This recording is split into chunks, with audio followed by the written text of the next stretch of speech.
Hello, friends, and welcome back to the Bikes for Death podcast. As always, my name is Patrick, and I'm your host.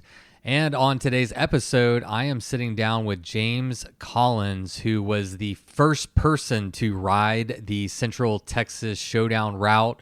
And because the group start isn't until October of this year, and James was leaving Texas to continue his education in North Carolina, he decided to tackle the route as an ITT this past June. So on today's episode, we're going to be taking a look into James's experience as the first person ever to attempt the new Central Texas Showdown route, and getting to know James a little bit better, who is a 3-time veteran of the East Texas Showdown.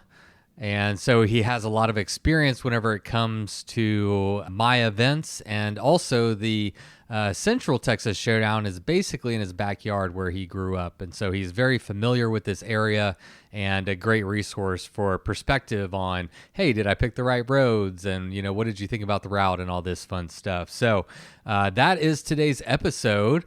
If you find yourself wanting a deeper dive into James's experience on his ITT, he wrote a very thorough, detailed, and excellent ride report on his ITT. You can find a link to that in the show notes, and it's also at bikesfordeath.com under the blog section. So if you're somebody who is thinking about maybe taking this route on as a ride, or if you're going to be showing up for the group start this October, after you listen to this episode, I think that his ride report is an excellent resource as well if you would like to take a deeper dive.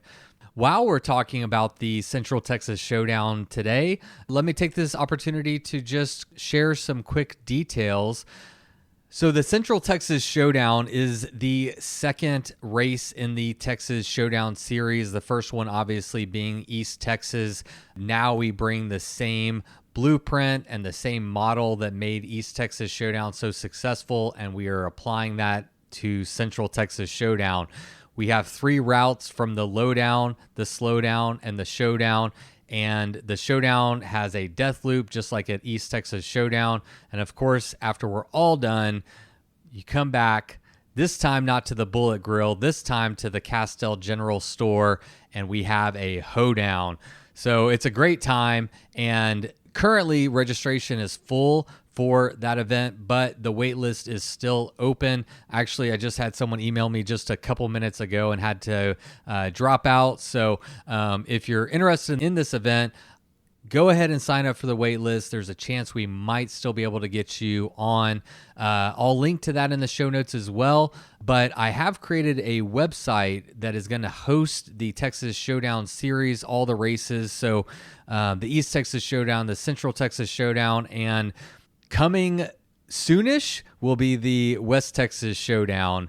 When it's all done, we'll have 3 different races in the Texas Showdown Series, and I've created a website so you can track all that information. It's easy. It's TexasShowdownSeries.com, and there you can find all the information about all of these events. It's a great way to stay up to date and get more information if that's something that you're interested in.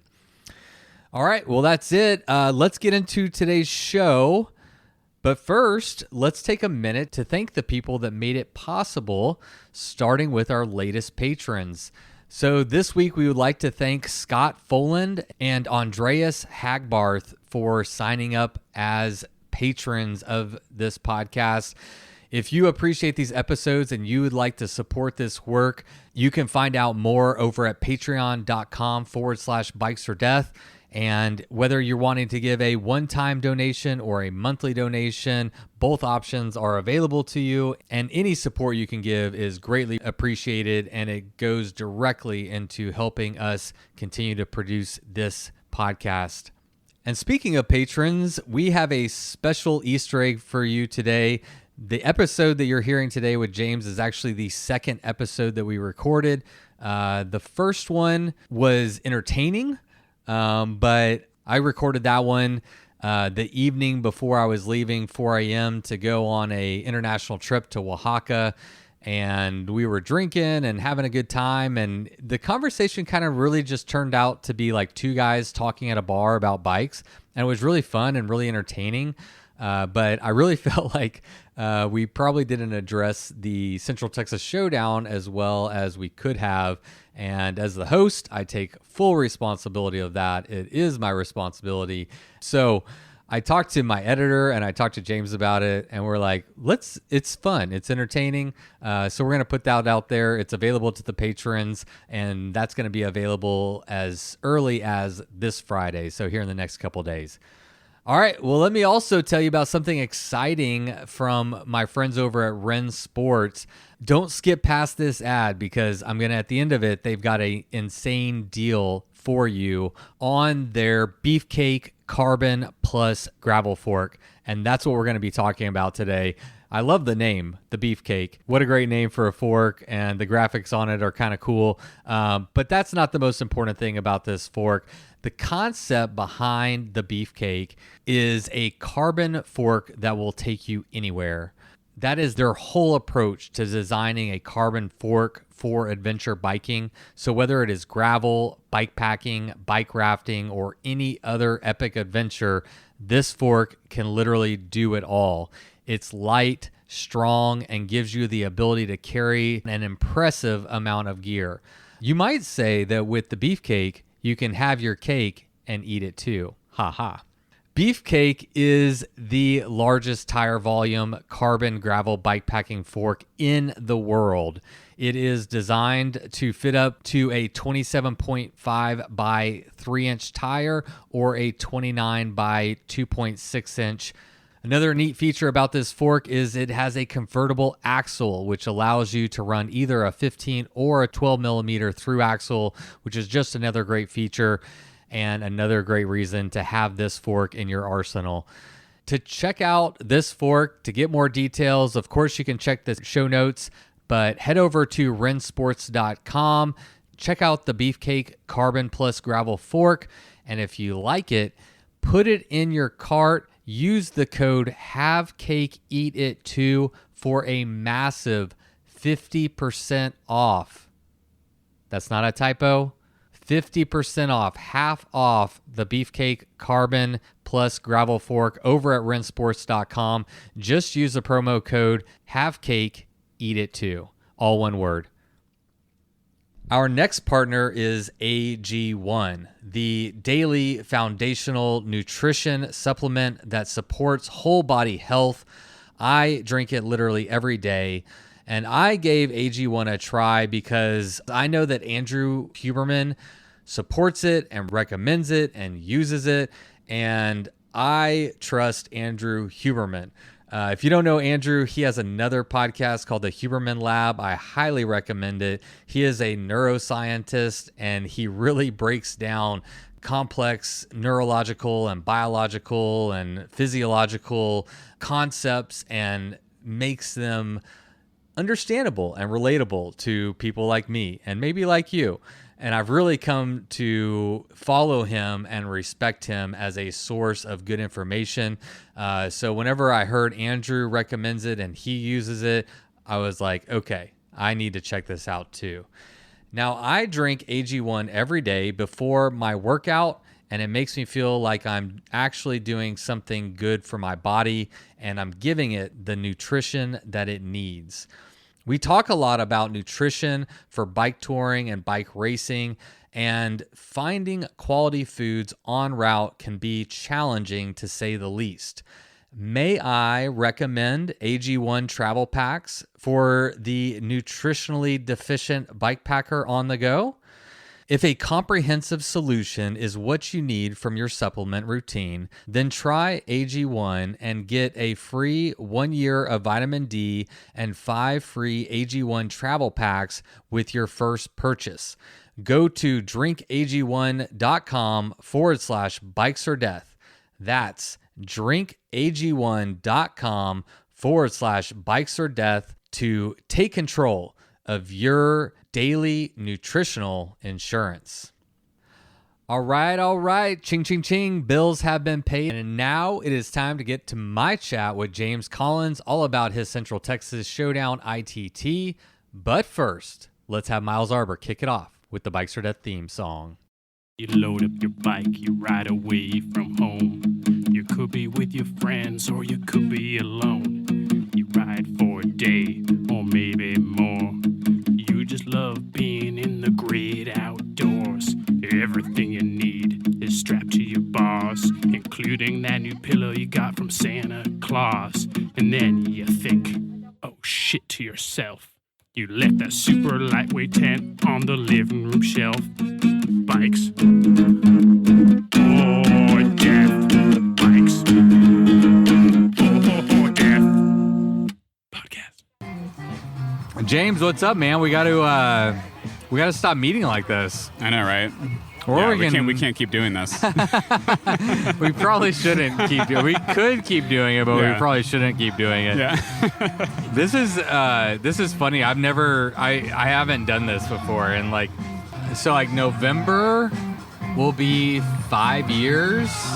So we're in July, August, September, October, November. Yeah, we're getting close to 5 years. Nice. All right. I've never redone a podcast episode ever. All right. I'm honored.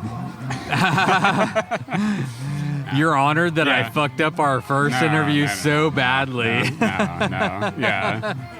Well, yeah. The question is though, what do we do with the first episode? Yeah. I mean, I like the Patreon subscriber only thing. Yeah. I mean, I don't know. I'm also curious to hear it for sure. Or maybe I shouldn't be. I was a little anxious. Why? Anxious to hear it. Before I talked to you or after? Before. Yeah. When Actually, you- less so after. But yeah. When you said, what were you anxious about? Oh, just I mean, it was definitely a fun conversation, but yeah, I was like, shit, did I adequately cover, did I cover the route and stuff, and is this useful? But I think we're on the same page about about kind of focusing more on the route and things like that. But Yeah, that first episode, that was a major shit show for me. I actually do want you to listen to it, Okay. just so you were part of it. Yeah, fair enough. Yeah. I think there was definitely some good parts of it. From an entertainment standpoint, I was entertained. But from a content standpoint, yeah, I felt it left something to be desired. So yeah. I think what we'll do is we'll just redo it, pretend that never happened, but not pretend too hard, because I think we'll just let the patrons enjoy that episode. Word. Yeah. And they can see what a terrible job that I did. Nah. And then they won't. Then they'll all leave, and then Bikes for Death will go out of business. Patrick, no, I mean, if everyone was as accountable as you're being, Patrick, and the world would be a much better place. So, no, I mean, I appreciate it. Yeah. It is self-serving though, right? Yeah. Because I'm Yeah. trying to be accountable, but I'm also not wanting to put something out that would make me look bad. I don't think you look bad. I think I didn't give you an opportunity to talk. Yeah. And I cut you off a lot, so I'm gonna not do that this time. Right on. Well, sounds good. That's my pledge to you, James. Yeah, sounds good. I mean, you buy me a margarita, I'll be there. So do this as many times as it takes. Only one margarita, eh? That's all it takes? We'll see. So what's up, James? Let's start at current events. Okay. You just got back from Colorado on a 2-week bike trip / picking up your partner trip. Yeah. What were you doing? Yeah. So I was picking up Daphne as she was coming back from racing in the West Fjords Way Challenge in Iceland, which was very badass and inspiring of her. And it turns out the cheapest flight back into the U.S. is into Denver from Iceland. So, and she has a friend there. she's going to stay with that friend. She was going to fly back to Austin, but then I was like, I'll come up to Denver and ride bikes in Colorado and escape the Texas heat. Yeah. Sounds good. So yeah, that was the plan. So drove up there, visited family in North Texas along the way, and and then hung out in the Denver area, in Golden, Colorado specifically. Our kind of like one goal was to do Mount Evans, and can talk more about that, but I managed to get up there, and that was a really cool experience. But we also, Daphne and I, got to do some gravel riding out of Nederland, Colorado, I think is how they pronounce it. Okay. That's how we'd pronounce it here. But but yeah, some really good stuff, and did a little bit in Santa Fe on the way back, and yeah. Why didn't Daphne join you on the Mount Evans run? Yeah, well, the plan was to, and unfortunately, she just wasn't feeling well that morning. Oh, yeah, okay. so she very, very kindly, was like, no, go ahead, and you should have that experience. So it's very appreciative of that. Yeah, let's talk about Mount Evans. I mean, I know from your Instagram how tall it was. It was like 14,000 something feet. Something, yeah. But is Mount Evans significant in any other way, or is it just a high peak that you can ride up? Yeah, I think it's just, it's a high peak that you can ride up. It's a 14er, 14,000 feet. I think I read, I was doing like recon and trying to understand the weather conditions and all that. And I think I read it might be like one of the highest paved roads. Okay. I guess maybe that means it's higher than Pikes Peak by a little bit. I mean, don't quote me on that, but... Oh, we're quoting you. It's on the internet now. Yeah. The first episode we're throwing in the trash, but this one goes on the internet forever. Shit, okay. Yeah, I gotta cite my sources. It's like, it's up there with Pikes Peak as far as like a paved climb to a mountainous summit. Yeah. There's, in America at least. Yeah. And I think from what I understand, and again, I did not do perfect research on this, but I think Pikes Peak has steeper gradients along the way. I think Mount Evans is it's relatively approachable in terms of 14ers, and that the gradient is never above 8%, I think. So it's just it's the elevation, it's the altitude and oxygen that kind of will get you, but it's nothing super steep that you might just keel over. What elevation did you start at? I started in Golden, which must be about 5,000, maybe 5,500. I'm not totally sure. So you're around 8,000 feet of climbing. I think altitude. So. I think so. You can look it up. Yeah. You can look it up if you want to. Yeah, I don't want to get it wrong and make it look like I'm being self-aggrandizing. But dude, that is gnarly. I mean, just walking, going on a hike at 14,000 feet for us Texans, and I know you're a born and bred Texan. You didn't at any point acclimatize to 14,000 feet, so you're gonna feel that no matter what totally. numbers you come up with right here. So according to the worldwide elevation mapfinder.com, which only a GIS specialist would even know about. That's right, there you go. Exactly.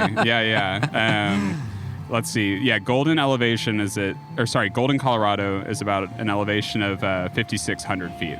Yeah, you were close. Yeah, you said 5,500. Yeah. And you went up to 14,000, so we're at 8,000. Yeah. Right? Yeah, más o menos. Yeah, totally. Más o menos? What is that? More or less. You said that last time, too. Más o menos? Yeah, and I... Sí. Más o menos. Oh, yes. Yeah. It's so funny. Where that term actually...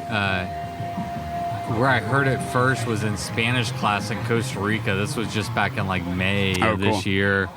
And the Spanish instructor would be like, oh, you get it? You understand? And one of the girls was like, oh, más o menos. Or what was it? Más o menos. Más o menos, yeah. That's what she would say every single time.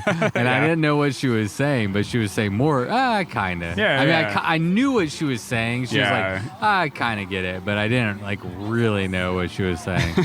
Right on. Yeah. Yeah. So you did the Central Texas Showdown. You were actually the first person to ever ride the route. I've driven it. I created it, but you were the first person to actually ride the route. Yeah. It's going to be kind of funny because some of these questions I've already asked you, some will be new. Yeah. But this time I'll actually let you finish your answer, which will be crazy. It's like, whoa. They've had time to age, like a fine wine. So, like, yeah. Is this the question? Right. Yeah. This is an easy one. But why did you choose to do an ITT of the Showdown versus signing up for the group start in October? And what was the date that you did yours? So we're in July. It was like last month, right? It was like... Yeah, it was like the very first weekend of June. So I think it was like maybe May hot. 30th to June 2nd or something like that. Yeah. So why choose to do it in one of the hottest parts of the time in Texas? Yeah. Not at the group start. What was your motivation for even doing an ITT? Yeah, totally. The short answer is it's because I'm moving, and I just didn't know if I would have the opportunity to come and make it to the mass start, to the group start in October. I'll be moving to North Carolina to start grad school in a couple of weeks now, and I think you posted the route. I can't remember when you posted the route. Sometime in spring, it started to kind of like the word got out and started to circulate, and I asked you for it. And, I was like, I really want to do this because,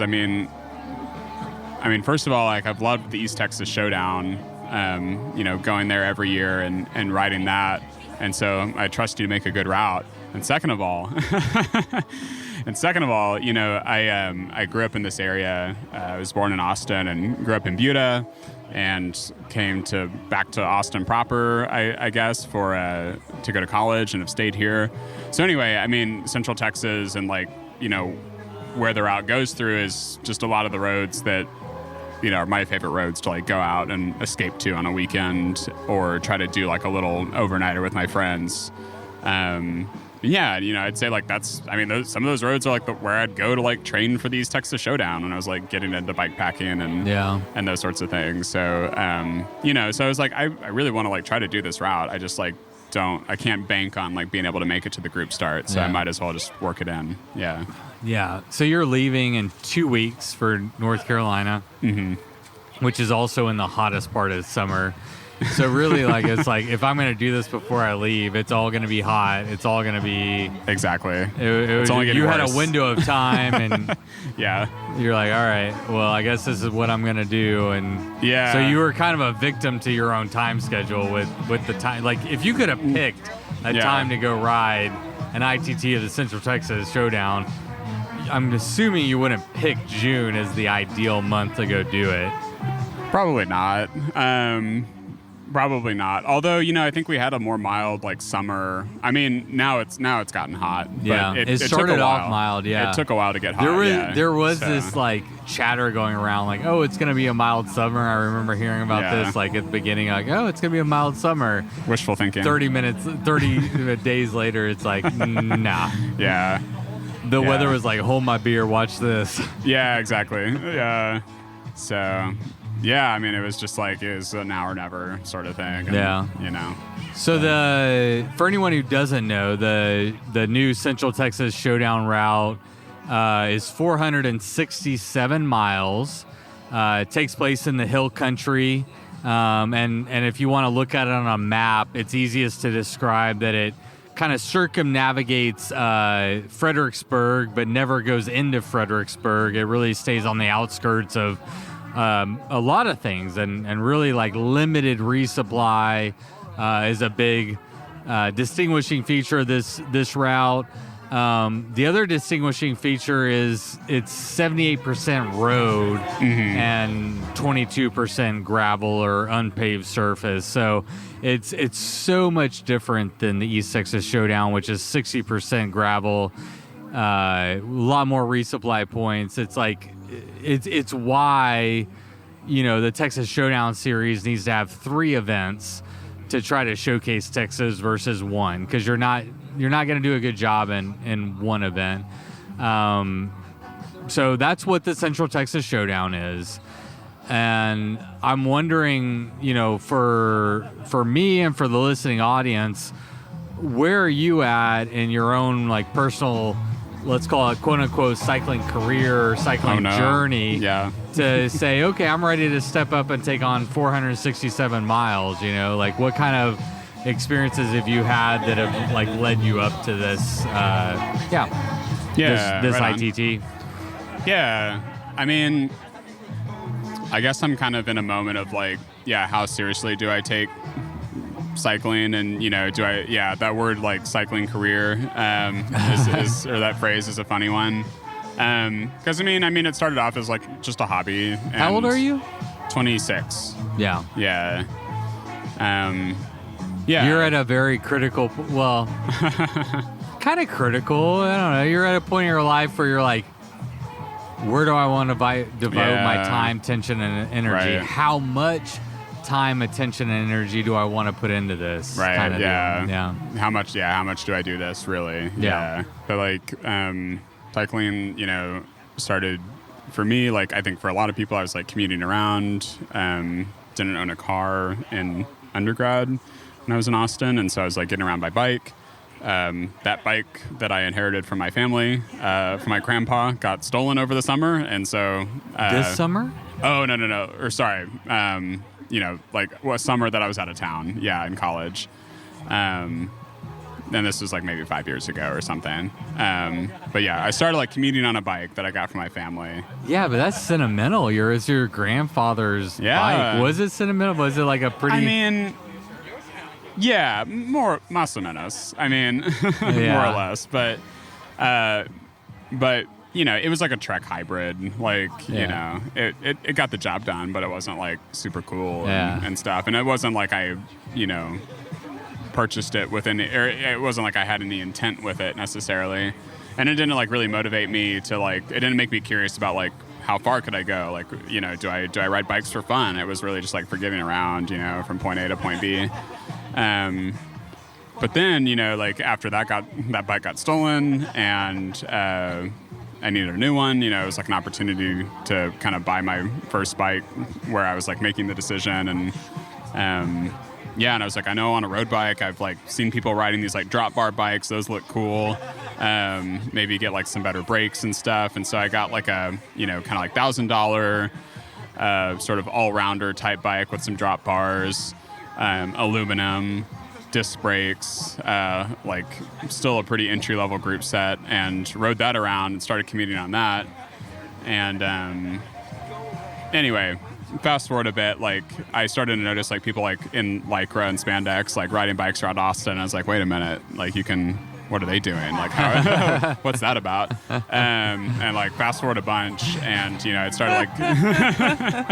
I'm really sorry, but like, I'm just like picturing this, and I think, I mean, I'm only going off my own perspective and whatnot, but like, you see somebody riding a bike in Lycra and spandex, and I think most people are like, weird. Yeah. Right. I think you're the first person ever who's ever they saw someone in Lycra and spandex, and they were like, oh, I'm interested. Yeah. So maybe that tells you something about how my brain works. But maybe. I'm interested to know. Yeah. But anyway, like fast forward a bunch, you know, it turns out, there's like tons of group rides in Austin, and I, you know, eventually like got like a nicer road bike, a carbon road bike, and like started riding that around a bunch. And I don't know, like I think I've always like gravitated towards just like doing like very long rides and just like seeing how much I could physically push myself, and just myself, like not so much about competing with others. And so, you know, I was like doing like century rides like out of Austin and going into the hill country and back, and just like, you know, sort of touring like all of my stomping grounds where I grew up, and was like going to summer camp, and you know, had like high school memories and stuff like that. And I was just like, I wonder if I can ride my bike to where, you know, I did that thing that one time. And so anyway, fast forward a little bit more. And then, you know, I've discovered this bike packing thing, which very nicely integrates like bikes and also like, you know, camping in the outdoors, which... Yeah, we talked about on the first episode. You're a Boy Scout, Eagle Scout? Yeah. Eagle Scout, yeah. So we're both Eagle Scouts. So we both got introduced to the outdoors through Boy Scouts, and we're leaving our commentary on Boy Scouts or the scouting program for another podcast. Yeah. But we both derived a lot of benefit from, and you can Totally. leave no trace principles: how to start a fire, how to cook on a fire, Yeah. how Totally. to pitch a tent, how to survive in the wilderness, the belief in yourself that you can do those things. It all has value for sure. Yeah. And so I've always, liked being in the outdoors, and, through Scouts, that gave me those skills and that exposure.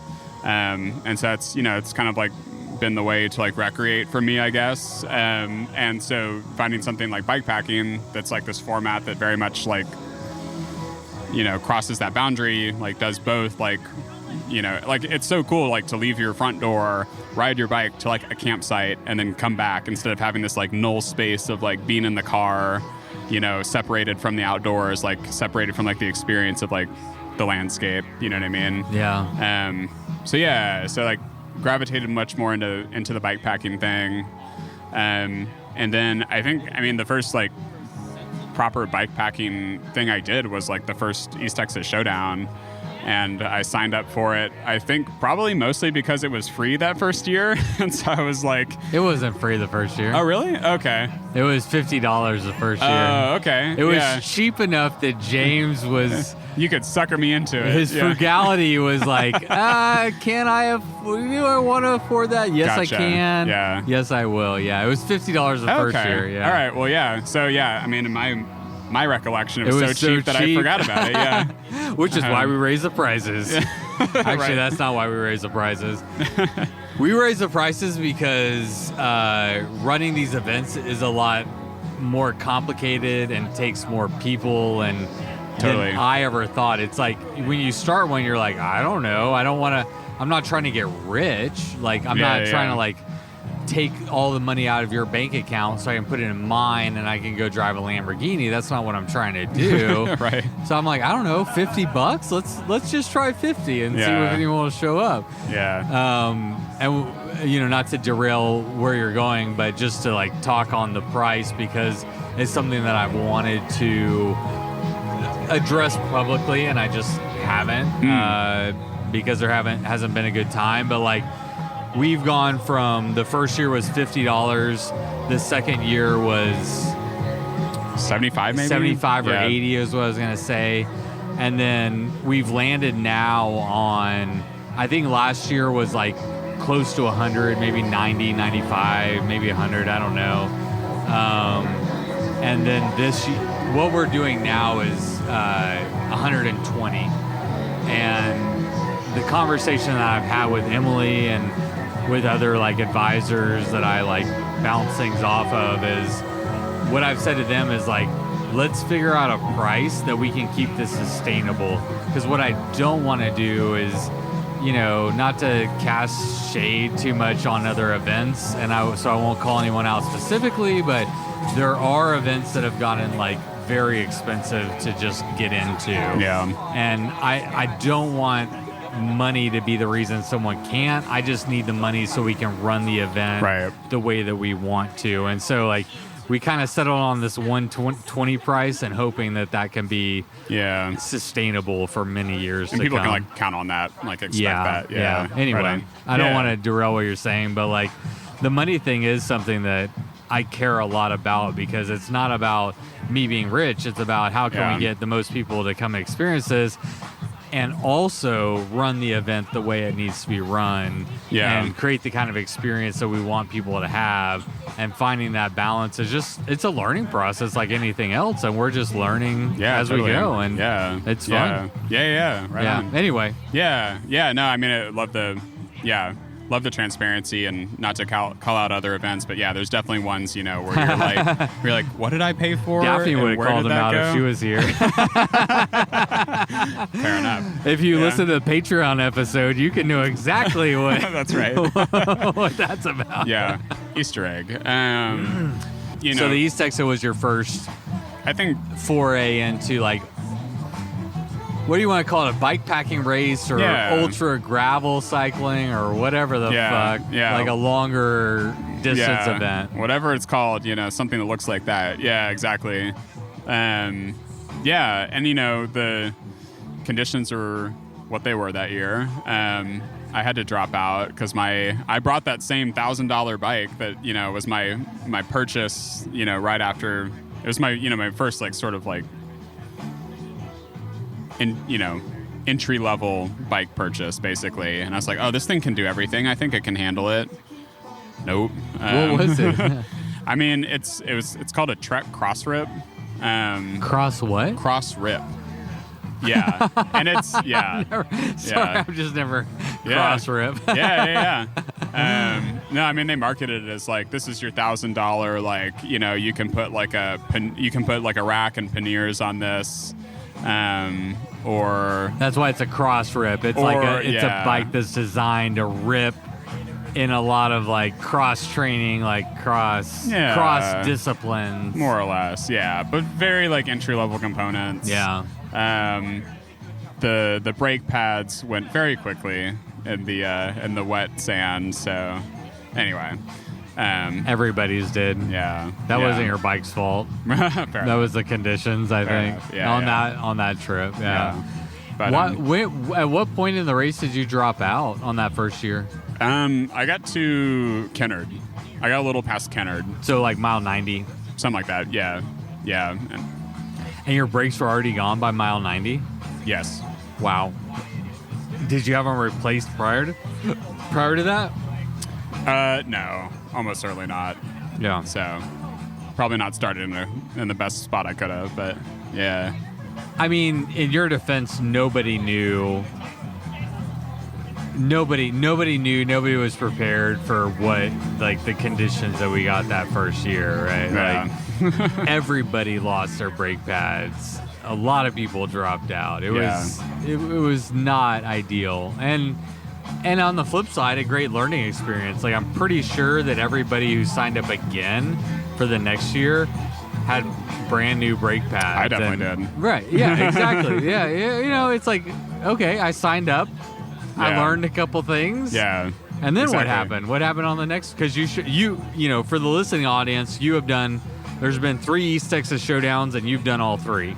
So the first one, you learned some things. Mm-hmm. Second one. Yeah. Second one was my best, performance by the numbers. I managed to ride through the night that year. And finish the whole thing in one go.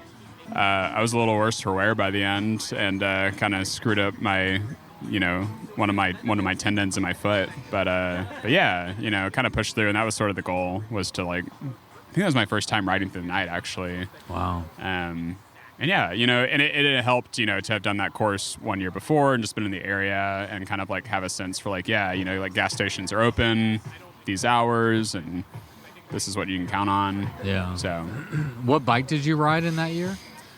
That year was a bike.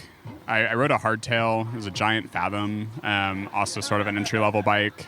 My frugality is going to maybe be a common thread here, but yeah, I managed to find that off Craigslist for a pretty low price, and it's like, this is fine, and probably over-equipped that for really what I needed it to be. I mean, I had extra fork rack, type things on it, but yeah, and I was probably one of 2 people that year that had a suspension fork at the East Texas Showdown, which I took note of and corrected, in future attempts. But yeah, the 2.2 tires, I think it was 2.2 or 2.1 tires, were more comfortable, and I just learned some more things, just with each of these goes. Yeah, learn a little bit more. What is informing your decisions to improve? You have an element, and for the listening audience, we touched on this in the first episode, and I know about it just from knowing about you, but your frugality does kind of lead. It has a front seat at the decision-making table, let's say. Yeah. So when you're learning these things, are you kind of just overcoming your own frugality, or is it just simply exposing yourself to new stuff and learning and biting the bullet? Yeah. I guess it's hard to say. I mean, I guess for whatever reason, I just I probably do still spend a lot of money on bike shit, but I just like try not to like, I don't know. I'm kind of like, I try to get away with as much as I can before I make, drop a bunch of money on like something fancy and new. And, I mean, I love that, to be honest with you. I think we talk a lot about in the industry of like the bike that you have is fine. Yeah. But we don't see a lot of examples of people who are doing that necessarily. It's like, I say it on my platform. And also, all of my bikes are fucking tight as shit. You know? Fair enough. So much of what genuinely matters is happening in between your head, like in your brain space and your physical preparation. Yeah. We rarely see people tap out of races for mechanicals. It happens. Mm-hmm. But how often do you see people truly tap out of a race for mechanicals? It feels like it's usually like, I went too hard, I got overheated, I didn't stay on top of my nutrition. Mentally I wasn't in it.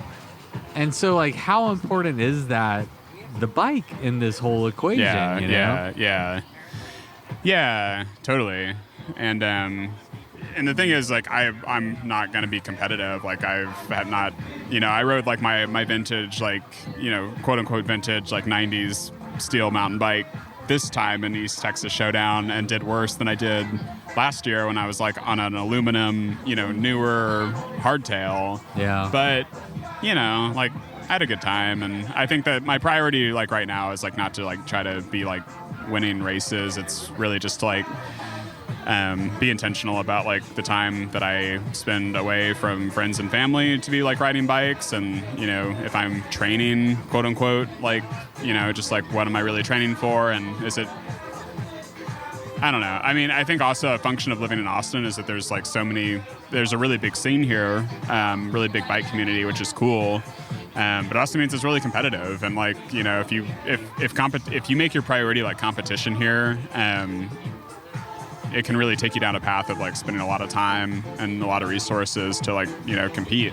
Yeah. And the folks that can do that, like, more power to them. I just know like I'm not in a position, starting grad school and having other priorities, financially and with my time. For me, like maybe it's kind of an all or nothing thing where it's like either like I'm in competition mode or I'm not. I'm like in have fun mode. Yeah. And so I've had to like kind of pull back over the last year. And just remind myself, what I'm doing this for, and it's to have fun, and it's to like be with friends, and like be in community, and sometimes that's, and if I can't afford, if I feel like I can't afford, or I don't want to like spend the money on fancier, newer bikes that would like let me go faster and be more competitive, like that's okay right now. Maybe like sometime in the future that could be the priority, but yeah, I don't know. I hope that's not too preachy, but no, it's not preachy at all, to be honest with you. I mean, we're all in our own journey, and right now you're taking everything in your life and figure out how does cycling fit in the best, and how does cycling fit in the best can take on a lot of different roles. It could be the main thing, it could be a backup thing, it could be a side thing. It's like, you just have to figure out, like, at this stage in your life, what makes the most sense, and it sounds like that's what you're doing.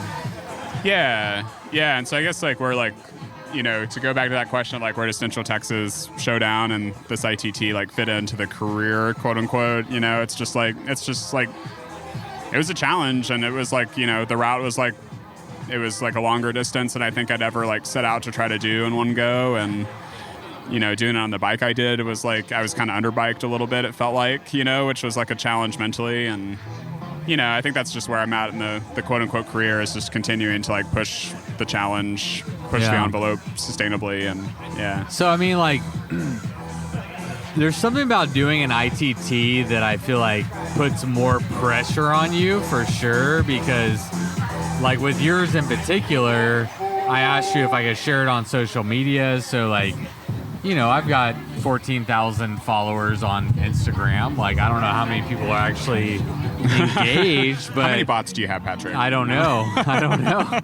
Yeah. Probably help most of them. I won't hold you to it. True Marmalade has helped me.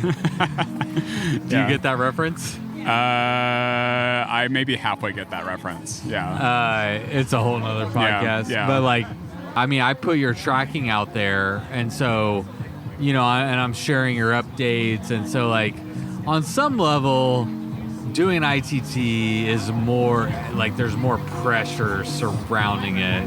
Yeah. Especially if people are putting it on social media, and like, there's a sense that I've got to. People are watching, and I don't want to be I don't want to make a fool of myself. Right. Kind of thing. So I'm wondering, like, what was, we're talking about right now, being ultra competitive versus like just having a good time. Yeah. What was your like mental approach to the ITT? Like, what were you going for ultimately? Yeah. I guess the way it strikes me right now, on like a spectrum of like ultra competitive versus having fun, it was like somewhere in the middle maybe. Where like, I think like I wanted to do it, and it felt like a proper adventure. It felt like a proper adventure in as much as like I didn't know what the outcome would be. I didn't know if I would be able to finish it. And yeah, and there was an element of like if I could finish this, like I could be the first person to ride this route, and that would be really cool.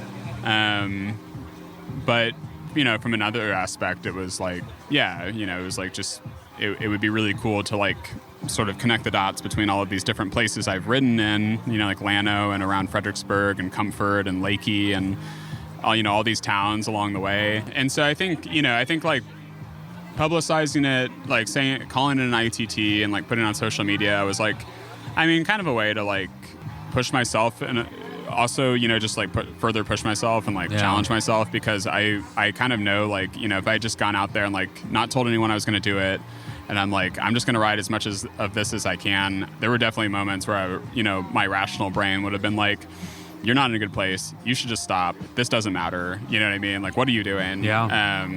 And so knowing, that I had like, friends and people texting me, and like I had like, put a target on my back, like sharing stuff on social media, it was like, oh yeah, like it would look, I should only really quit this, like if I'm really sure about it, and just like, I guess, and not look dumb essentially, but not look what? Not look dumb essentially. Oh, you know what I mean? Or just like, yeah. And just give it a really good go. Yeah. Yeah, definitely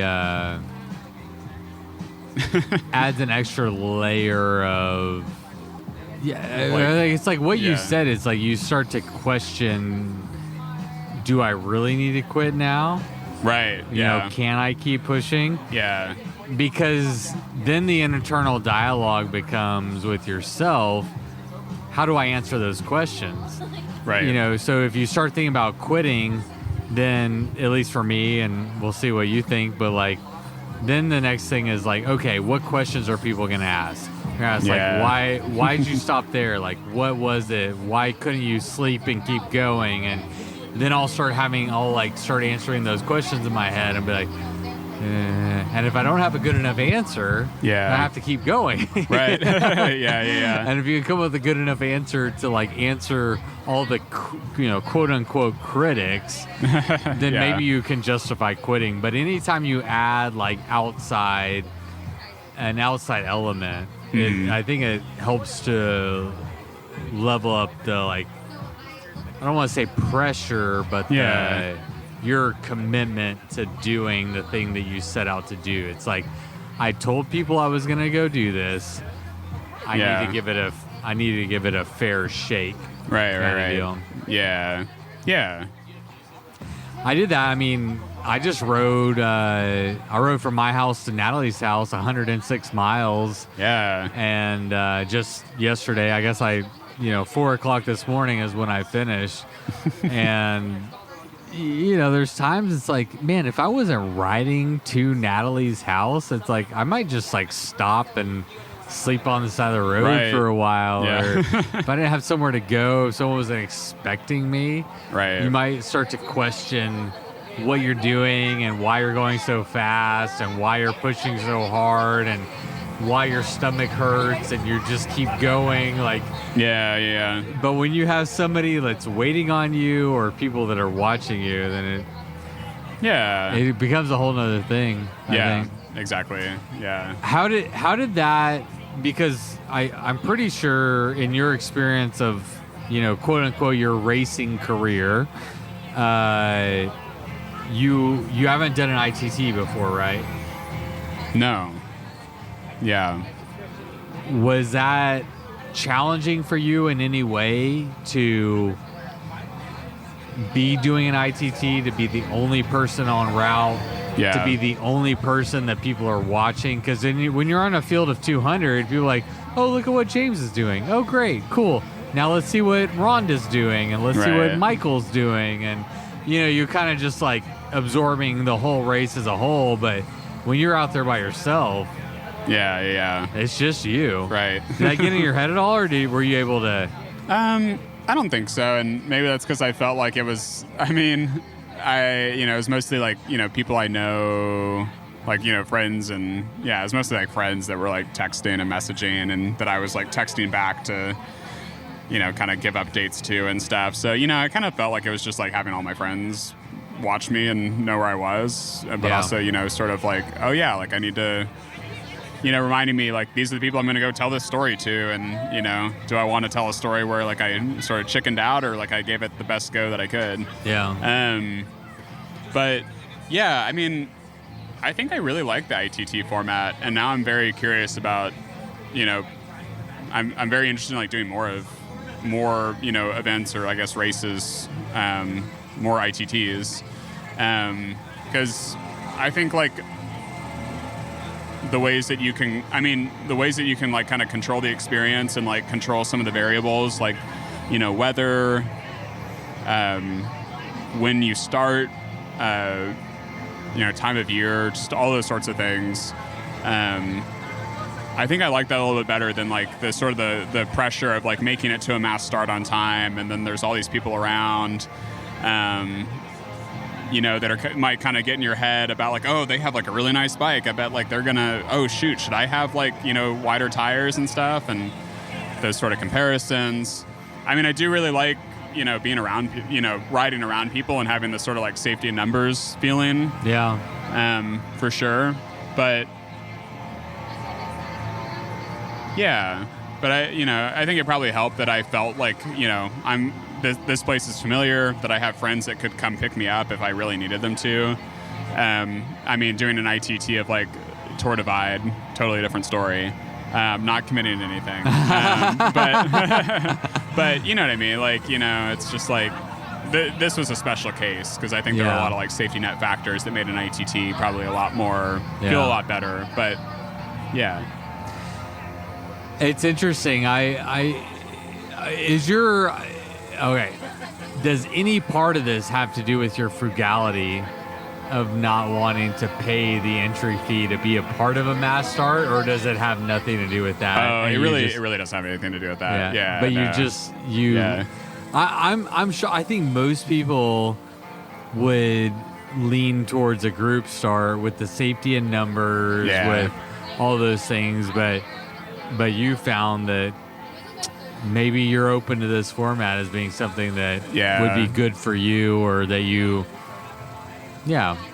it's something that you can do. I don't think everybody can do an ITT. I don't think it's for everybody. Like, because there isn't a lot of ambiguity in picking a day and a time randomly at a hat to go try something very hard without any company to bolster you on. I was just talking to Chris Burkhardt and Hannah Simon about the Tour Divide, and both of them said the exact same thing. They might have used different words, but they said the same thing. and that is that when they were in a hard place, they looked at the tire tracks that were in front of them, and they looked at the tire tracks that were behind them, and they realized that every single person that has come before them has been through this and kept going, and every person behind them is going to have to go through this and keep going. Yeah.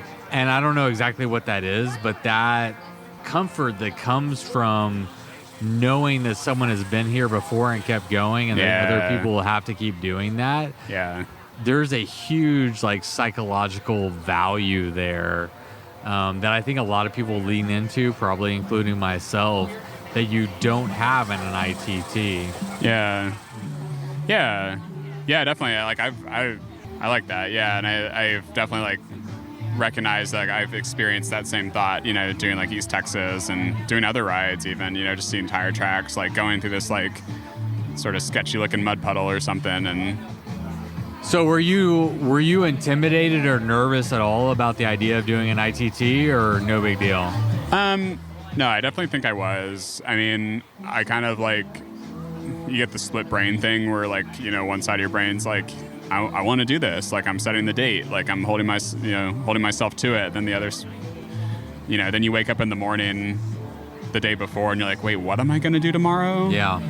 Like, why? I don't think that's going to be a good idea. You know what I mean? So like, yeah, there's definitely like nerves about it, but, I don't know. I joke with like friends when we go like on a long bike ride or something, or finish a long bike ride. It's like, well, that was just a bike ride. Like, it's just, it's a simple thing really. And the second by second of it is simple. It's just the like, the preparation. And I feel like I've gotten good through doing long rides and how I first got into like road cycling and stuff, at like looking at a map and studying that and figuring out like, how long I need between gas station stops, for example. And right. Yeah.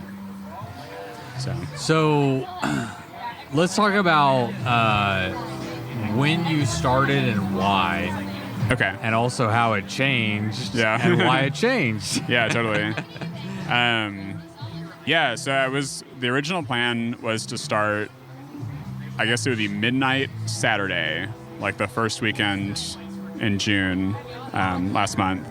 And the idea was that on this route, there's no formal services or like resupply for like at least like the first 100 miles to like 120, I think. 120, damn. Like to Lukenbach.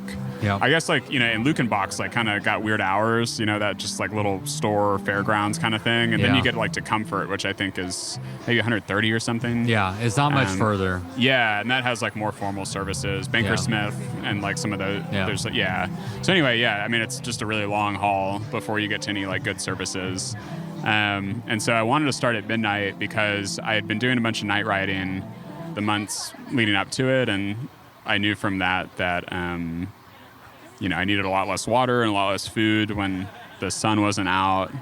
Just like it felt better. Didn't feel like I was like cooking as much. And so I wanted to get through that first like 100-mile stretch at night and feel like relatively good. And like, I would need to carry less water and less food, essentially, was the thinking. Yeah, and so that was the original plan. And then everything was looking fine. I was like really monitoring the forecast throughout the week, and it looked like there were going to be some maybe thunderstorms like later in the weekend, but mostly okay.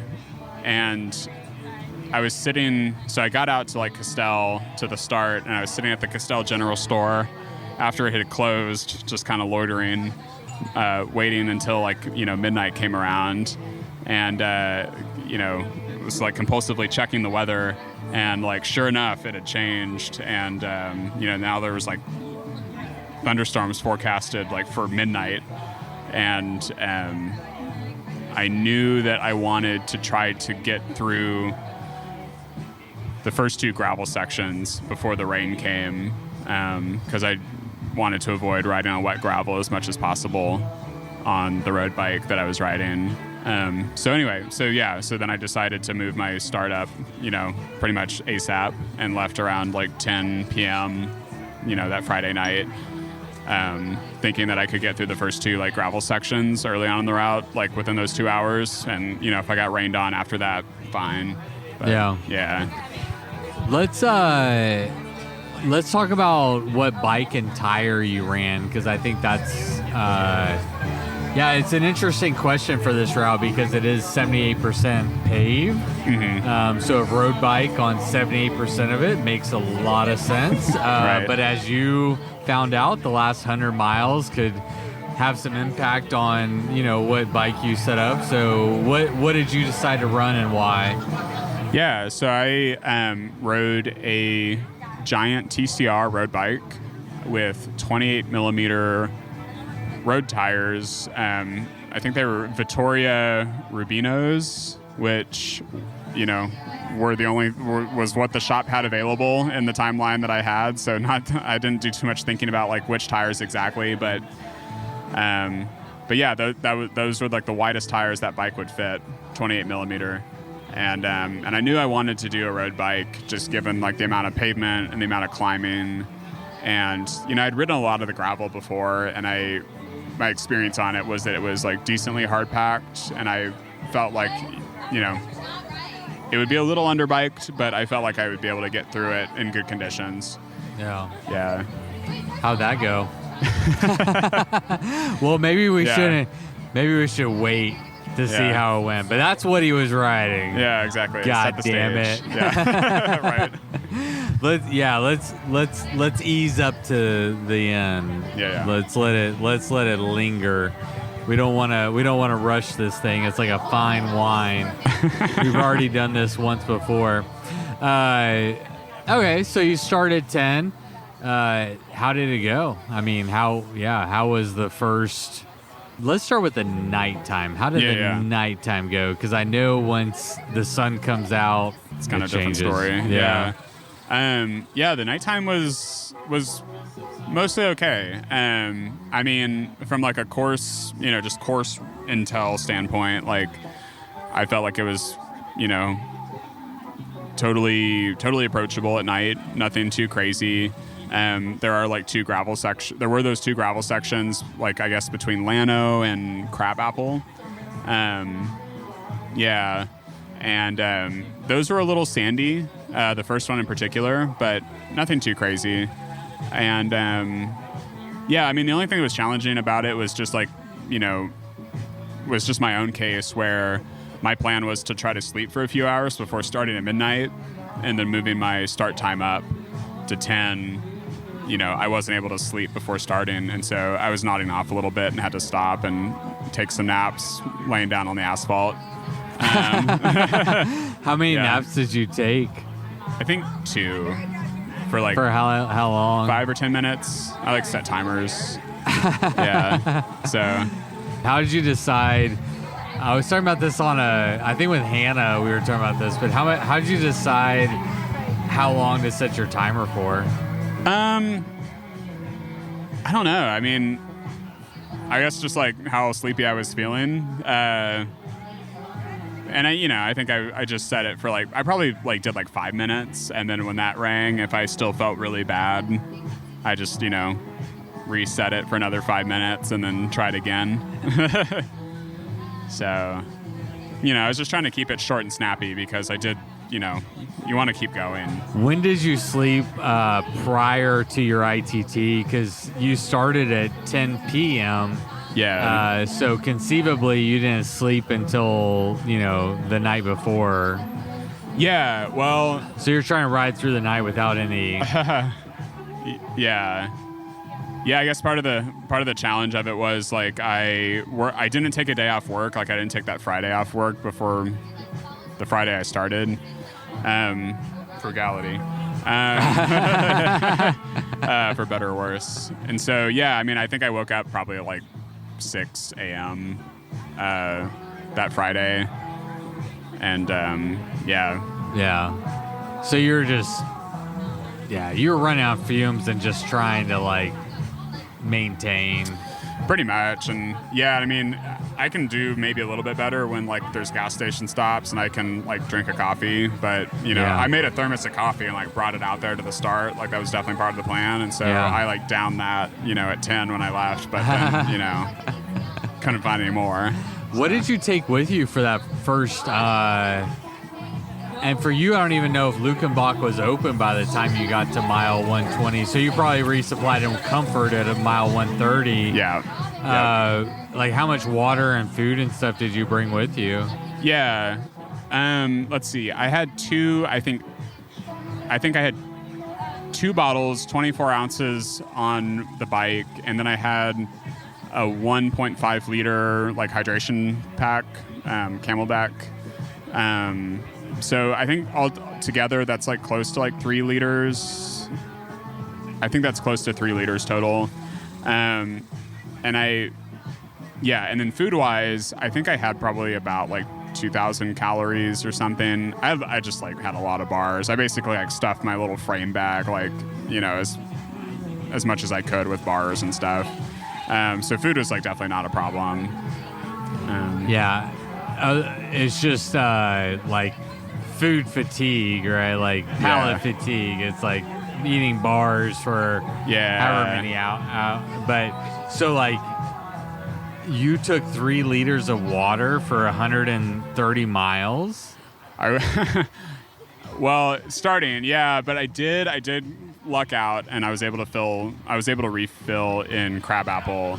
At that school. Yeah. I wish I could claim like superhuman like water consumption No, stats, I think but yeah. I think it's better to just get your water and take care of yourself. Exactly. Yeah. But So you were just like, you knew you would need more water, and you were just planning on finding a church or something where there would be a spigot, along the way. I had ridden through Crabapple like on road rides. I never stopped there, you know, because it's just like kind of a historic school and church, you know, sort of in that quote unquote town. Yeah. And I was like, I'm pretty sure there would be a spigot there, just like how, you know, the way it looked when I had passed through. Yeah. So I was kind of banking on that. Yep. Yeah. This year for the race, that'll be our drop site. So it's at mile 69, I think, which is nice. And we're going to have like we'll have like a tent kind of set up, and you can pick up your resupply there. Yeah, which will be good for, like, you know, if you're not a crazy person doing an ITT and you do a group start, you've got all these advantages. Wow. Yeah. All right. I'm sold. So are 120 other people. Fair enough. Currently. Yeah. So what about daybreak? Yeah. Where were you? Yeah. How did it go once the sun came up? Like, where were you at that point? Do you remember? Yeah, so I think like the sun was coming up right as I was leaving Lukenbach. Oh, okay. Yeah. And yeah, I mean the sunrise was really nice. That stretch between Lukenbach and Comfort is like mostly downhill. You get a nice drop, kind of like down into the valley. And it was like easy. It felt nice. I knew Comfort. I knew there was a good coffee shop in Comfort where I'd get good coffee. So I was feeling pretty good at that point. Yeah, it was still cool out. Yeah. When did you get to the Uvalde climbs after Garner State Park? Yeah. Well, I remember like I was starting to feel hot, like even before Hill Country State Natural Area. Oh, yeah. Because I remember like I rolled into Bandera, which is kind of a resupply before you hit like Hill Country State Natural Area, and you hit some of like those climbs and stuff. And like, you know, I like without thinking like got in the shade at the side of the gas station and like just got a bunch of like cold drinks and stuff. So yeah, I mean, hitting like by the time I was hitting those climbs, it was like I think the sun was basically overhead. I mean, it was hard. Like, Have you done those climbs before? I haven't ridden between Utopia and Gardner before. I've done like the climb I've done some of the climbs like the one kind of like right after Lakey. I hadn't done the Vanderpool climb by I want to say Lost Maples. Really? I hadn't done that one before. That one was gnarly. But Do you like that? in a manner of speaking. Yeah. Okay. Yeah. I'm getting ready to do one of my Yeah. own. I'm already getting ready to do my own ITT, so I'm using this I interview see. as beta for my own. Yeah. You know, I could change the course completely. After Yeah. that, I'll be like, that climb, gone. Yeah. What are there any sections of the route that I should get rid of, in your opinion? Were there any areas as a person who's like familiar with this area, you've grown up in this area, you've ridden all the routes, Yeah. were there any areas that I should eliminate or replace with something better? That's a good question. There's like some stuff I like out there, but that just isn't. There's some roads and like some climbs that are really nice, but they're just like not very well connected, and so like putting them into a larger loop is just doesn't really make sense. And that is the primarily the biggest problem with Yeah. routes in Texas is roads that lead to nowhere, and it's tough, right? Like Yeah. through roads that are good are just harder to find. you Right, know, right, and right. That's something that anyone who's in Texas that's trying to create a route is going to run into. It's like, oh, that road's so fucking good, but Yeah. you just dead end and turn around. you Yeah. know? Yeah, definitely. No, I mean, I don't think so. Like, I think a lot of those roads are really nice. I mean, one thing that's different about my experience is like I was riding some of like the, stuff closest to Llano, which I think like could be like larger highways at night when there was basically like no car traffic. So some of those highways might be a little bit busier. But I've also ridden them like during the day, and they're nothing crazy. Yeah. So yeah, I mean, that's all to say. Like, I think for what it is, like, I mean, yeah, I think you hit some really good stuff, and yeah, I mean, with the challenge of like actually looping things together and making it a continuous thing, I think it's probably the best it could be. Yeah. So how did your second day go? Take us through that second day, because I know I know what happens whenever you get to the hotel. yeah, right. But I mean, before you get to the hotel on that day one, like, how are you feeling? What's going through your head? I was questioning your existence on this planet. Just a little bit. Yeah, no, I was definitely not in a good place for a while, like leading up to Kerrville when I got a hotel room. I mean, kind of like, so like from Bandera, like, I was getting to Bandera like kind of mid-morning, the next day after I'd ridden. And then, through Bandera, Hill Country State Natural Area, Utopia, Gardner, Vanderpool, like, that was just like throughout the heat of the day. And so I was getting into like Hunt, Ingram, and Kerrville, like sort of as the sun was setting. I remember the sunset in Ingram, because it was like really nice off the Guadalupe River. And so, yeah, I mean, I was just feeling like really cooked, really needled by all the climbs and just like slow, sluggish, like it was taking forever to get to Kerrville. Hot. Yeah. Exposed. Yeah. It gets less exposed, like actually around Hunt, because you get down like next to the Guadalupe River. Right. And you're like more in the trees. That's true. But even then, you're still kind of doing these like creek bed punchy rollers, and so you'll go down, but then you have to climb up this like little hill, and it's just like annoying and slow. I don't know. It's like, oh, this is really pretty, but God, I wish it was like flat, and and especially just given like the amount of time I had been out there on that ride, But yeah, so that's all to say. I was not in a good place. I was texting friends and saying like, I think I might really need you to come pick me up in Kerrville. Like, I don't know if like it's a good idea for me to continue on. I don't know if I want to. Like, I think because I was just like I was getting so slow by the end of that push, by the end of that day, that I was like, Kerrville is about 300 miles, so I still had like another 167 miles or so to go. which 100 of that would be like mostly gravel. And so, I was just getting in my head about like, I'm going so slow. It took me like, I spent like the last felt like 5 hours like being like, when am I going to get to Kerrville? That I was like, I don't want another day of this. Like, I don't, it's, you get to the point where like you think you're just going to be going downhill. So yeah, it's just like not feeling good, not feeling confident. Just everything added up. It was like a death by 1,000 cuts. Pretty much, yeah.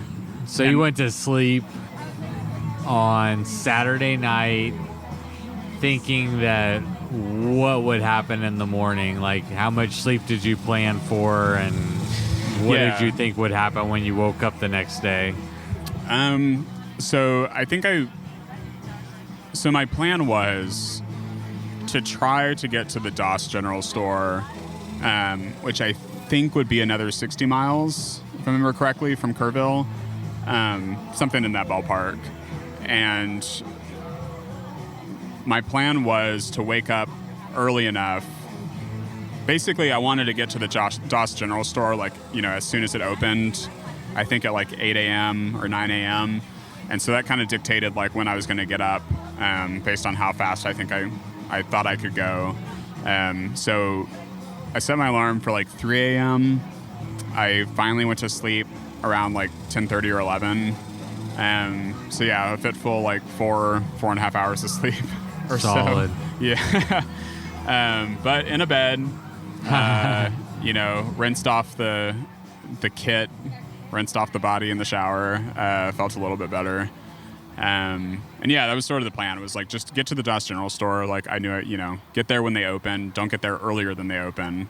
Be efficient, refuel, kind of go from there. So, I mean, you were thinking about quitting. What was your mindset, for the next day? Was it like, I'm probably going to quit, but I'll just see. I'm going to give it my best shot. Like, where were you with that grappling with quitting versus keeping going? Yeah. I mean, I think it's kind of hard to remember, but I think I was like, I was thinking like, I don't feel like 100%. Like, I don't feel like I've like 100% recovered, and like I'm just gonna knock this like this last 160 or so miles out. I think I was in a mindset of like, let me just get to the next thing and then reassess, and let me just get to the next thing and reassess, because it's like a lot more manageable than like I'm not trying to plan the next 3 days. I just want to plan the next 30 minutes. Yeah, totally. Yeah, so I think that was my mindset. And that's cool though. It's cool that, I mean, like, obviously you're struggling. You're grappling with the decision and considering, hey, I might need to get a ride. But at the same time, you're like, also, let me keep going and just see. And that's all because I put it on Instagram and everybody's following you. Yeah, exactly. So you're welcome. Yep. Otherwise, you would have got to, what was that town? Kerrville, yeah. I was like Stephenville, but that was a podcast I listened to earlier. Right. I knew that was wrong. But you're like, you just get to Kerrville, pour yourself a shower, a tub, and call it quits. But you have that ITT pressure. Yeah, I think it's just like knowing what your options are, and like, I think it felt good to know like if I need to, like, I'll feel, it provided some safety knowing like if I really need to, somebody will come pick me up. So I don't have to worry about that. I can put that on my mind, and then now just focus on like, okay, like how much can I, what's manageable, and So how'd you feel after Doss? You got to the Doss General Store or whatever first thing in the morning. Is that what you said, Doss? Doss, yeah. I mean, how'd you feel after that, and what happened? I'll say, I want to inject, like, on the way there was like kind of a cool experience. It was sort of so I left Kerrville. I think I rejoined the route like right at 4 a.m. Got back on the route in Kerrville and kept going. And I got up sort of on the plateau, I suppose, like kind of did some climbing and was up like, higher in the landscape, still overnight, and was watching like lightning happen watching lightning strikes like across the sky and down to the ground, off in the distance as I was up on this like sort of high, plateau or something. And and so like, starting that leg out to DOS, like that was a little sketchy, being around lightning, and ultimately like had to decide to take shelter when I started hearing thunder and the wind changed and it dropped a few degrees. And I managed to find like a hay barn, out kind of in this ranch land. And that was in the morning? Yeah, that was between Kerrville and Doss. That's so crazy. We don't usually get those morning storms like that, that's so random to have a morning storm that forces you into some stranger's hay barn. Right, yeah. And it's funny too, I didn't mention this, but like I was seeing lightning like when I was leaving Llano, because I left because of the forecasted thunderstorms, which they never hit, but I was seeing the lightning the whole time. And I think, it's just when you start to hear thunder that it's like, okay, this is closer and it's probably time to seek shelter. So that didn't happen in the first stretch, but between leaving Kerrville on the way to Doss, like I started to hear the thunder and decided, the rational choice was to take a break and get under some shelter. So that's all to say, like, I waited in that hay barn, it rained a little bit, some light rain, thundered some more, there was some more lightning, the wind blew around, and I like kept setting 5-minute timers, and I like fell asleep on the hay, the hay bales. Woke up in 5 minutes. I'm like, nope, still hear thunder. Like, go back to sleep, and kept doing that until I went through 5 minutes not hearing thunder. The rain had stopped, and it's like, cool, all right. I think we waited this out and kept going. So that's all to say, like, coming into Doss, I felt like, okay, like, the forecast is clear the rest of the day, like, I felt good about, like, making that decision to stop and kind of, like, even if maybe it wasn't dangerous, but at least, like, mentally, I was like, oh, I managed that well, like, I feel good about, like, my decision-making capabilities right now. So, Doss was cool, like, they had some really good breakfast tacos. They were running a little light in the general store side of things on like candy and snacks, so definitely like someone to notify that they're going to have hundreds of bikers coming through. Good pro tip. Yeah, I think they needed to make a bigger order, but yeah, and I ended up like chatting with the owner of the store for a bit, and like somebody that came through, like a local patron of the store, was where are you riding to and stuff like that. So had some like good conversations there that kind of like lifted my mood early in the morning, and it feels good to like say like, yeah, this is what I'm doing. And it's way better than being stuck in a hay barn while lightning is striking all around you. You're like, oh yeah, people. Yeah, people that's are nice. Cool. Yeah, comfort. Yeah. So Doss, good memories in Doss for sure. How far after Doss is the unpaved section that was impacted by all this weather that is happening all around you? You seem to be skirting around it. It seems to be skirting around you, but it didn't skirt around the course at large. Right. And by design, the last 100 miles of the course is like all unpaved, and more like gnarly, harder section of the course. When does that happen after Doss? Yeah, I think like it must be maybe like somewhere between 10 and 20 miles after Doss. It's pretty close. It's pretty close. I was gonna look it up while you were. Yeah, get some actual numbers, but I mean, it's maybe like an hour and a half more on the road before you start to hit those unpaved sections. So that's about 344, 345, and then it gets onto the gravel at 358. Yep. So 10 or 14 miles later, you were right, hour and a half. You get to the unpaved section of the route. What happens? I have no idea. Yeah. Yeah, I fucked around and I found out. Fuck around, find out. Yeah, exactly.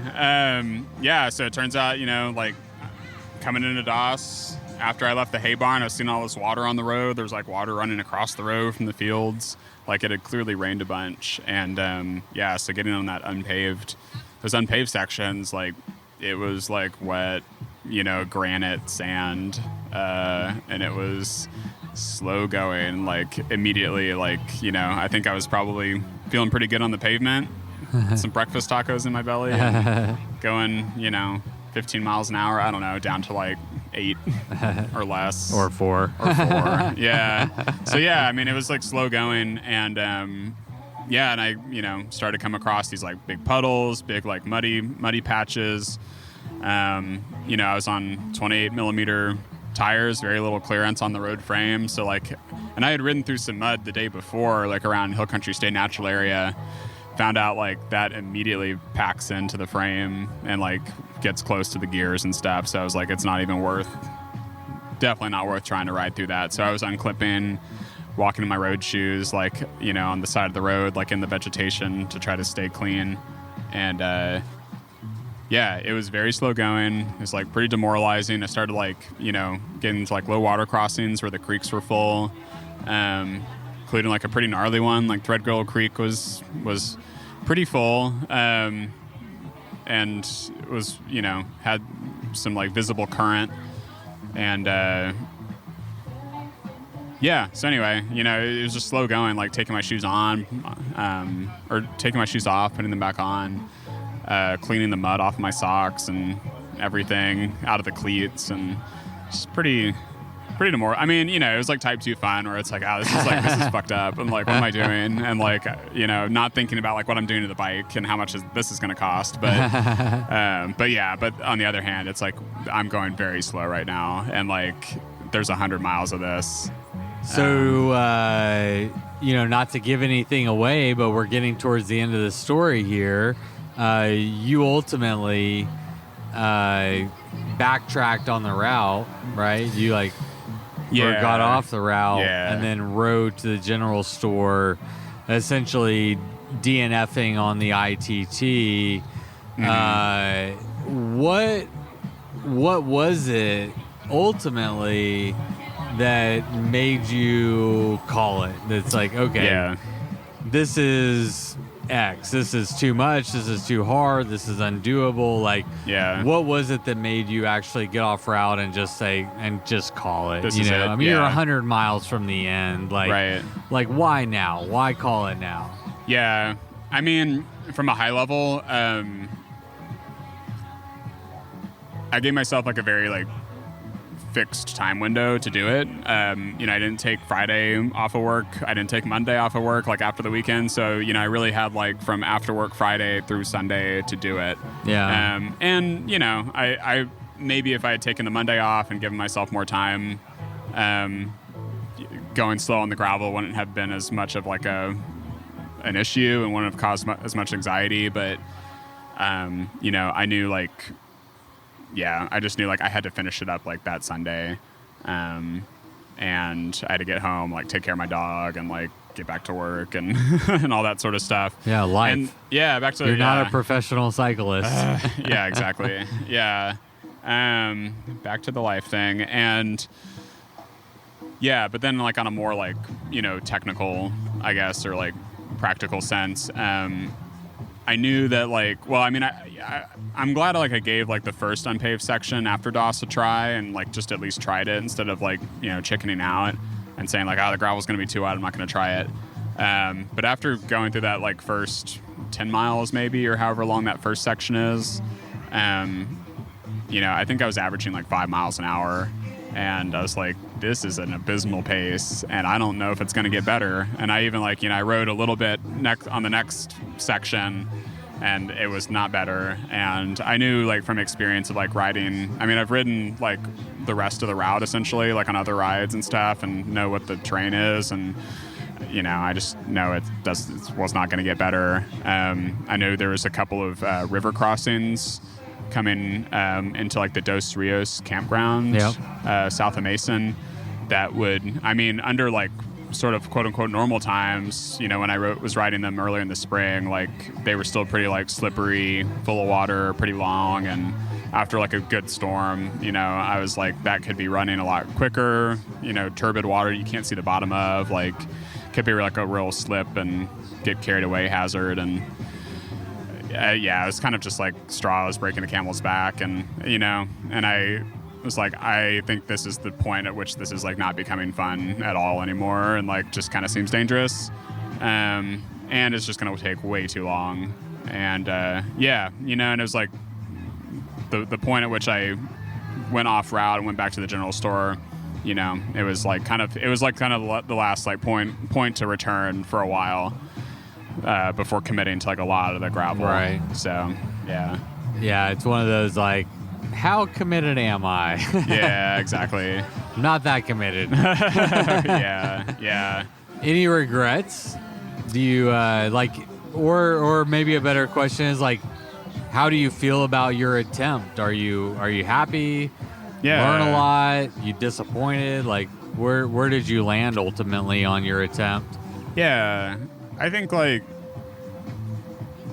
I feel good about it, and yeah, I mean it's obviously like didn't get to say like I finished the whole thing and was the first to like ride the whole thing, set a de facto FKT and all that, which, you know, would have been cool, but like I mean, I'm proud of I feel good about like, you know, not having someone come pick me up in Kerrville, for like keeping going the second day, for kind of like figuring things out on the fly. I mean, I kind of like I didn't look at the heat forecast very closely. And so like after the fact, I was like, shit, like that was hot out there. Yeah. Like that was like my head unit was reading like close to 100 at points. And it's like, Jesus. So yeah, I mean, it seems like a mild day compared to now, but yeah. Right. Yeah. Back in the good old days. Back in the good old days when it was only Topped out at 100, it was like yeah. 98. You're like, oh man, this is so nice. Right. Yeah. So yeah, I mean, I feel good about it, and I mean, ultimately, like the goal was just to like, again, have a really nice challenge. Just try to like, I mean, and see as much of the hill country as I could, you know, and this like kind of like last big ride that I could do before I move potentially. Like I just don't know when I'll be able to do it again.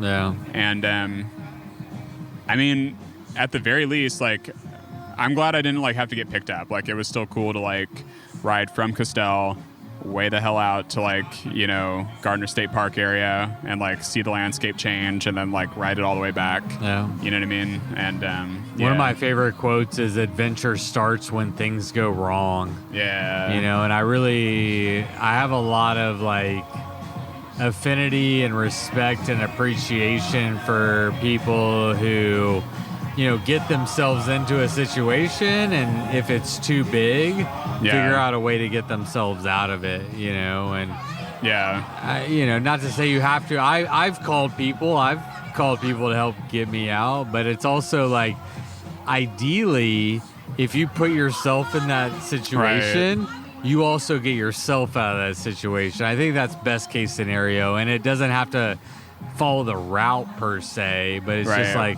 okay, this isn't working, but I still respect people that like, you know, get resourceful and figure it out. And you are there for the experience too. It's partially it'd be cool to like be the first person to do an ITT of this specific route. Yeah. But also it's super cool to just go ride your bike 400 plus miles. Yeah. And have an experience and get yourself back to your car and drive home. Be like, oh yeah, I did that. I did a thing.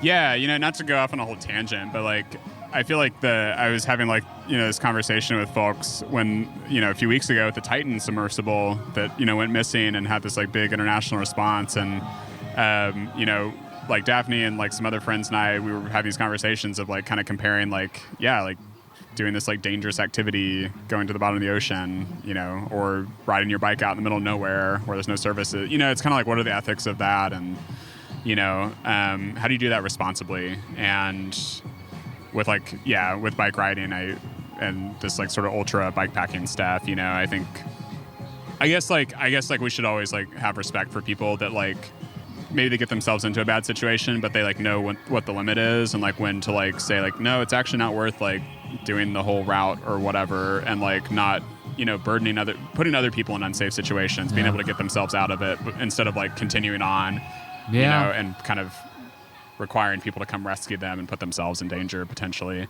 And the other flip side of that too, if we're really gonna dive into this, would be it's also okay to call your friends for help if you really need it. Totally. Right? Like we don't want to put the message out there that like that's not cool or it's not for anybody to make that call for you. And I'm not trying to elevate one position over the other. I think that we are the stewards of our own lives and need to be responsible for that, and you need to figure out what's best for yourself in any number of a million different scenarios, right? That it is solo self-supported, and that is the underlying current of pretty much everything that we're talking about, which is true. And also, it's cool if things go wrong and you figure out a way to keep going. That doesn't mean you have to, if like things go wrong and you need help, it's fine to call somebody and ask for help. But all of those things are fine, and it is up for that person in those moments to make those decisions. It's like you are proud of yourself for hunkering down when in a lightning situation, and I've been in similar situations where it's like, you just kind of feel like an adult. It's like, okay, I analyzed everything that's happening in my environment, and I'm making a decision that I think is right. And it doesn't, as I'm talking about it, like my thought process is like, it doesn't even matter so much that you get it right. I think that it's like, well, it does from a safety aspect, but what I'm saying is like, what's neat about what we're talking about is that we're giving ourselves the opportunity to be exposed in an environment that maybe we're not used to. Like I'm used to being in my house or my office or my car, and everything's temperature controlled, and everything is like, there's the bathroom right there, and Joanne sits right there, and it's like a controlled environment.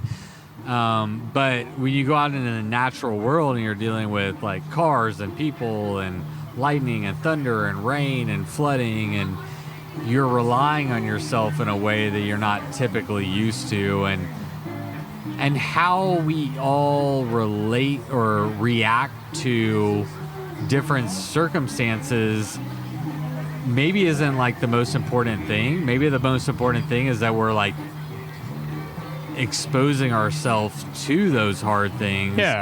And even like that in itself is a win, like get out of your house, get out of your car, put yourself in an environment that we as a human race have like stepped out of in many ways, and put yourself back in it. And I think that, even if you have to get picked up, is still like, okay, I went out there, I tried, I evaluated my scenario, my environment, how I'm feeling, where the next resupply is, and you make a decision to keep going or to not keep going, but either way, you expose yourself to something new and challenging and hard, and you had to rely on yourself in like a different way. So kind of taking that on like a philosophical spin. But like in your circumstances, or your circumstance, you tried the unpaved section. You forded a river that was rushing and rapid and fast moving, and you like went down that road and you tried it, and you're like, all right, actually, so no. About 100 more miles of this. Actually, no. But there's this road over here that I know I can do, and it'll take me right into Castell. I think like, I think it's always been like a victory, or like, it's been a good ride or a good thing, good experience if like you learn something and you get to get up and ride again the next day, right, and apply that lesson. You don't harm yourself or harm your bike or whatever. That's right. To the point that you can't do it again the next day. That's so well said. So much more simply. It took me 30 minutes to say what you said in 3 seconds, but yeah. So let's say that. Well, hopefully at some point you're going to do the Central Texas Showdown again. That's right. Whether it's a group start this year or another ITT or group start next year. For the listening audience, and I've put this out there, but I am currently training for an ITT of the Central Texas Showdown. I'm taking off on, the last Wednesday in September, whatever day that is. Cool. It's like the last Wednesday in September, 2 weeks before the official group start. And I'm doing I mentioned this on the last one, but I know Ariel is for sure committed. Ariel from Cycle East is committed. Nice. Anyway, I'm doing an ITT coming up soon. I hope that you'll be back and take another stab at it. Absolutely. And I'm wondering if and when you do, and maybe extending this question to advice for other people, i.e. me and Ariel, who are thinking about doing it soon. Right. What do you think about bike setup? What do you think, what is a good bike and tire combination for this route? I think if I were to do it again, I would just try to I would maybe go up to 30s, maybe 32s. Honestly, the 28s rolled okay, in the wet sand and the mud. The biggest issue was, I think, the frame clearance and any mud just immediately getting stuck up in the frame, because on my bike, I had maybe a few millimeters of clearance between the tire and the frame. And so, some kind of gravel bike that is almost almost looks like a road bike, I think would probably be the best way to go. So it really comes down to clearance. I think so. On this one, you can get away with a fatter road tire, essentially, with a road style bike, but having the clearance in case you do run into some shitty conditions on the last 100 miles. Yeah. And the cool thing about asking you this question is that you actually grew up in this area, so even though you didn't ride those 100 miles on this ride, you actually know what those roads are, so you can speak to, what makes sense, essentially. Yeah. The only, maybe one of the only caveats I can think of on that, it's what I just said, is that the death loop of this course that goes north of Castell is actually some of, I think, the sandiest, it has some of the deepest sand on the course. It's at the very end. Oh, yeah. And you get, I found a little bit of that on the first gravel section, and then didn't really find any more of that loose sand, but I know it's there at the end. Yeah. And that's kind of the one case, that your 28 or 32 millimeter tires are going to kind of struggle. There's 5 or 10 miles at that on the death loop that's super questionable. Yep. Yeah. But it's 5 or 10 miles over 467, and it's yeah. But yeah, you're gonna get everything from road to either gnarly mud or gnarly sand and river crossings, and it's one of the things I like about this route is that it's not super straightforward. It's not like you can just throw a 28C on there and you're good, Totally. Yeah, I think it's probably fair to say there's going to be at least a few miles for any sort of setup that at which you are just not optimized. You are not going to be having the best time, whether that's the loose sand at the end on your narrow tires, or whether you have a burlier bike with thicker tires and you're really suffering up the climbs. I think it's probably just not possible, or it's probably very difficult to find a bike that just completely knocks it out of the park on this one. Yeah, in every situation. Yeah, so which is cool. Yeah. What's next for you, James? I don't know. I feel like I'm kind of in a state of flux right now. Just obviously, with everything in flux, moving around and stuff. But I want to just keep progressing on. I want to keep focusing and progressing on this sort of ultra bike pack, off-road, self-supported, type format of riding. And I think I might even kind of take a bit of a break to like settle into grad school and like take the pressure off of like going to events and like competing and like traveling around to like make it to the start line of something, and just like, you know, take like 6 months or a year just to like ride in the mountains and just get really familiar with like the Appalachians and, you know, sort of like East Coast riding. And Yeah. I think and then kind of building on that, like I think it would be cool potentially in a few years at some point in the future to like really set a big goal and really like work on it for, you know, like again 6 months or a year. Yeah. And like potentially and then just be like really strategic or like feel really good about like how I'm like training up for that, and, you know, do this like this longer event to lead up to this longer event to lead up to this like really big goal. So hesitant to commit to anything on the record, but No, I like it. I mean, you're going to take some time, settle into North Carolina, to grad school, just enjoy riding for riding, familiarize yourself with the area, and then, maybe, you know, put a big goal out there, but not just like throw a big goal, actually, you know, plan for it, work towards it, do other events that lead up to it, that prepare you for it.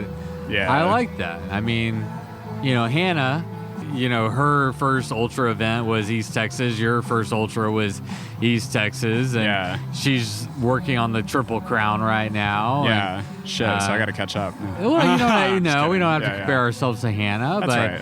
But I just love that we're giving people an opportunity to like dip their toe in the water of ultra cycling. What does that look like? And then where do you go from there? And the fact that you don't have an answer right now is like totally fine.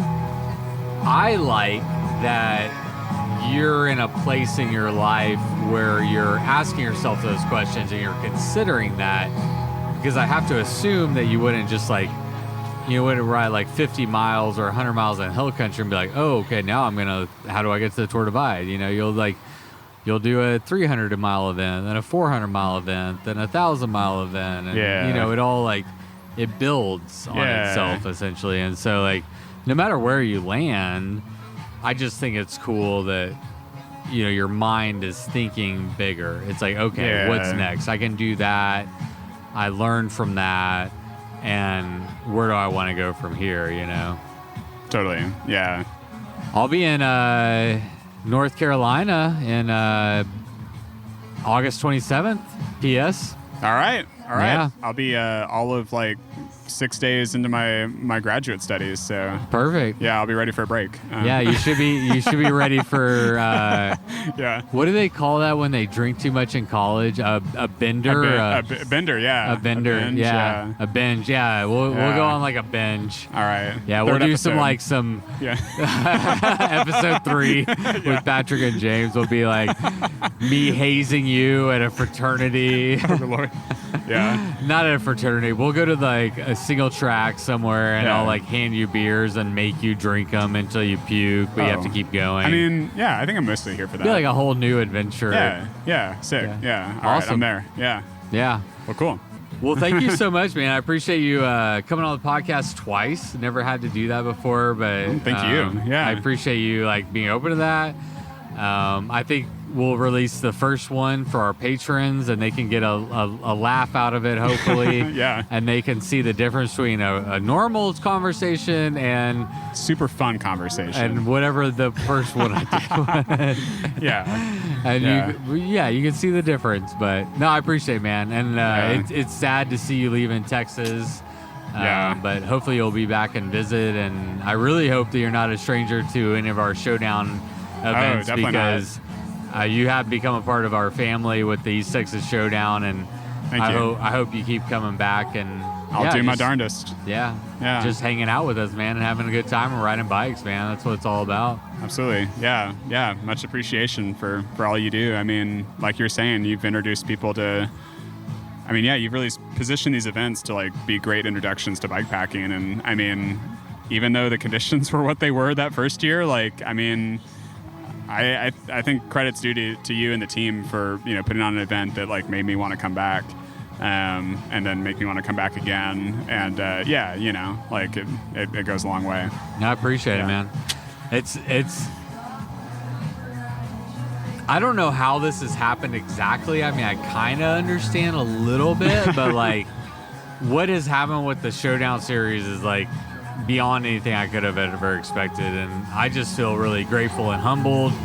And as a person who just wants to introduce people to the outdoors, to Texas, to ride their damn bike, it's super, it's like a huge privilege, you know, like I don't think anyone should thank me. I'm just like, I get all the thanks from like being rewarded from all the cool things that are happening. And it's like, holy shit, I'm the guy. Are you sure? Me?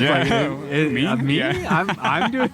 Yeah. It's right weird, right? Like every once in a while you have to pinch yourself and be like, are you sure I'm the guy that's doing this? But yeah, I that's am. awesome. And you've been a part of it, man. I appreciate it. I appreciate you sharing your story with us twice.